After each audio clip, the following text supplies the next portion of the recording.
I'm going to post what happened and link the video footage, but last night everything got too real for me. I think I'm done messing around with this game, and I passed out pretty much immediately after making that threat. But last night, that elegy statue, I had a dream of it. I was minding my own business and doing like a regular routine, but when I feel my hair stand up on end, I would turn around that thing, that horrible, lifeless statue will be staring at me with those empty eyes, merely inches away.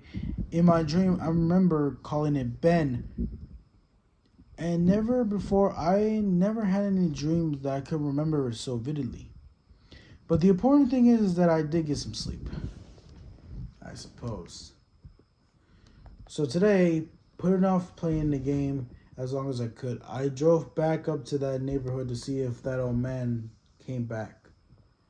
As I expected, the car was still gone and no one was home. As I was walking back into my car, the man next door, mowing the grass, killed the power to his lawnmower and asked me if I was looking for somebody. I told him that I was trying to see if I was going to head and talk to that old man that he lived here, which he told me that what I already knew, that he was moving, trying a different avenue. I asked if an old man had any family or relatives that I could talk to. What I discovered that this old man never had been married, nor did have any children or grandchildren due adoption. Starting to become worried, I asked the one last question that I never asked from the beginning. Who's Ben?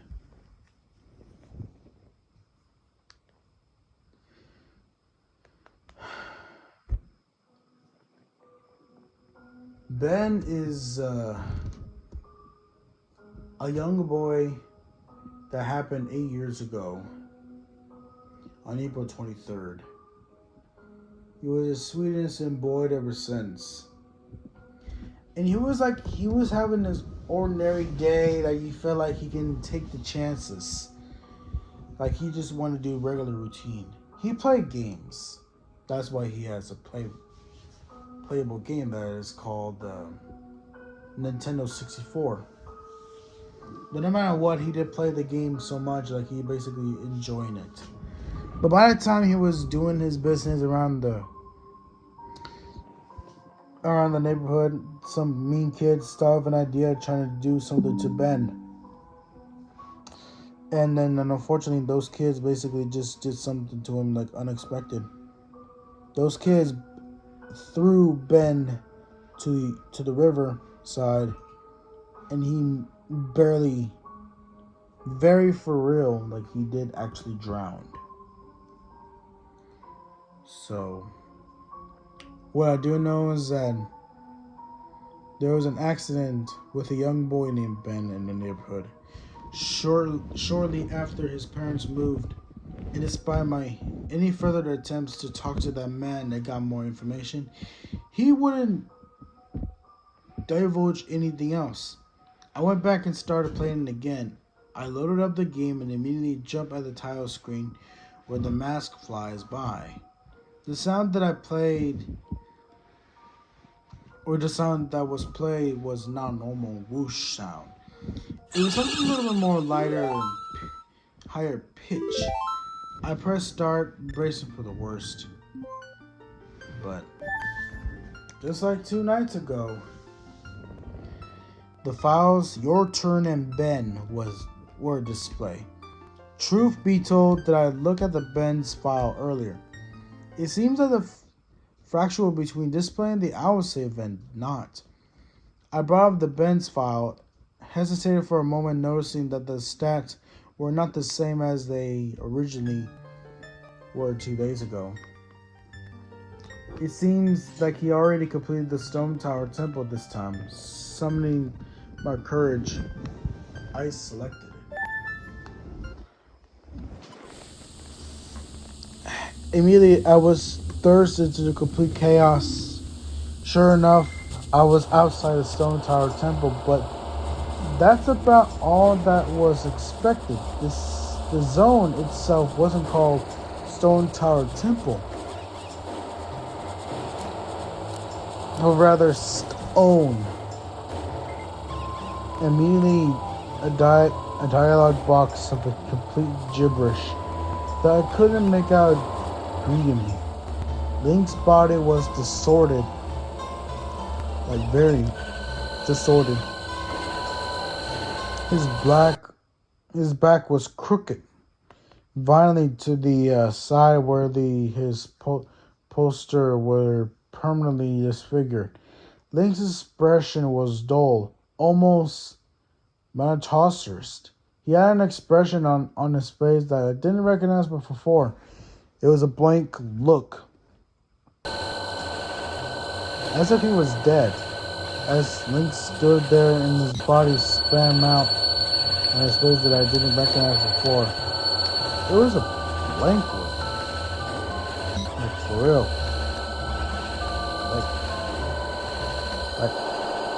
Like an image regularly back and forth, I exclaimed, what had become of my avatar. I noticed that I had a C button item. I never had seen one before, but some kind of a note. Not pressing it didn't, pressing it did nothing.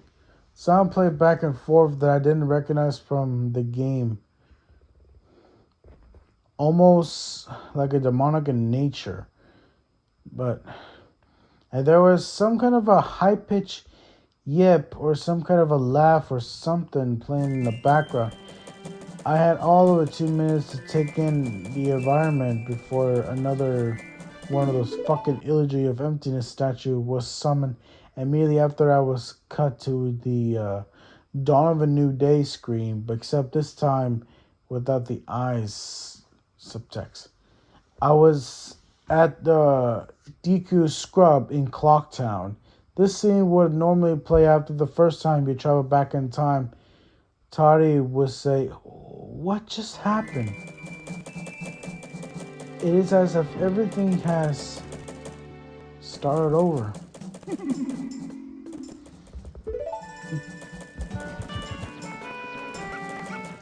She finished her remark in a broken text as the laugh of the Happy Max salesman played in the background.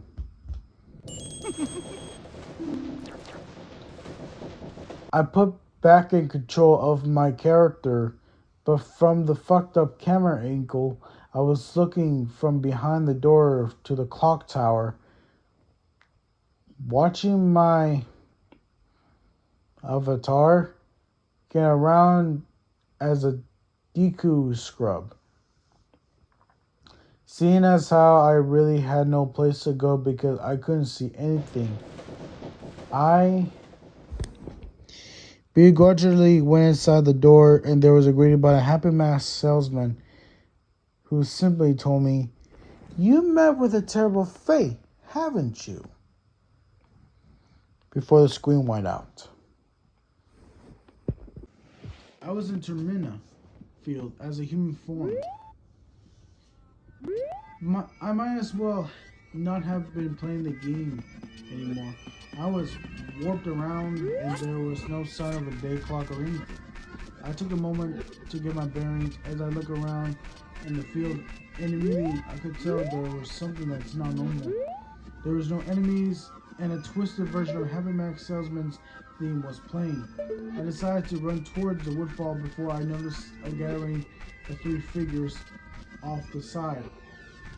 One of them was Epona, as I expected them. To my honor, I saw the Happy Max Salesman, the Skull Kid, and the Elegy of Emptiness statue just standing there. I figured maybe that they were bugged out, but by now I told myself that I should know better. Nevertheless, I approached them carefully and found that the Skull Kid was playing some kind of the idle animation on loop. Same with Epona. And the Elegy of Emptiness statue was just doing what he has been doing all along, just standing there eerily. It was a Happy Max salesman that scared me more profoundly than the other 2. He was too idle, wearing that shit-eating grin, But wherever I moved, his head slowly turned and followed me. I did not engage in any dialogue with him, nor was I in a combat with him. Yet his head was still continuing to follow my movements. Reminded of my first encounter with the Skull Kid on top of a clock tower, I pull out my ocarina to watch the game play the sweet sound when this ocarina. I tried a song I haven't played yet, the Happy Mac Salesman own song, and the song that I have been playing on the loop back in day 4, the Song of Healing. I finished playing the song. As I did, the ear-piercing shriek blasted on my TV. The sky started flashing. The Happy Mac Salesman twisted theme song speed up, intensifying the fear inside of me. The links exploded into flames and died. The 3 figures stayed lit up during my death screen as they watched my lifeless body burned. I couldn't describe to you how sudden and terrifying the transition from eerie to terror it is. We're going to have to watch the video if you want to see firsthand. That same fear that caused me to lose some sleep 2 days ago started to grip me again as I was met with the text, "You met with a terrible thing happened," for the 3rd time. There was no some kind of meaning behind it. I had a little time to ponder as I was immediately given another small cutscene of transformation into Zora, and now I found myself in a Great Temple Bay, hesitate but curious to see what the game had in store for me.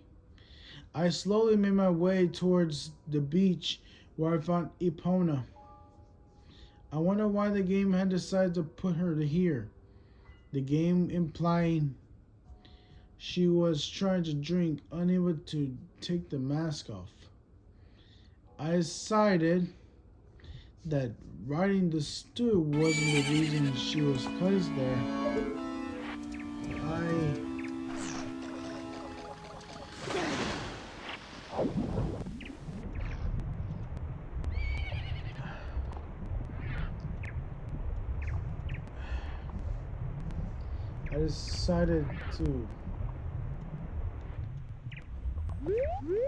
I decided that riding the steed wasn't the reason she was placed there. Suddenly I realized that Epona kept neighing the way that she was angled. It made it look like she was trying to signal at the point to me off the distance. It was like a hunch. But I done into Great Bay and started swimming. Sure enough, I was almost missed it. I found something on the bottom of the ocean. One last eulogy of emptiness statue. I went down to examine it, and suddenly my aura started doing a choking animation I had never seen the Zora do before, which I didn't even make sense, because Zora can breathe underwater. Regardless, my character choked to death and died. And again, the statue was the only thing that was highlighted in my death. I didn't respond this time. I was booted back into the main menu as if I was restarting the console. The press start screen before me. I knew the only reason why it should have put me here, because the save file had changed again. I took my deep breath. I pressed start. And I was right. The new save file told me about Ben. Now it makes sense why the statue appeared when I tried to go to the laundry pool. The game must have anticipated how I would have to escape the day 4 Clocktown. The 2 save file was told me his fate. As I expected, Ben was dead. He had drowned. The game obviously wasn't enough for me. It wasn't with. This is already. It wasn't like.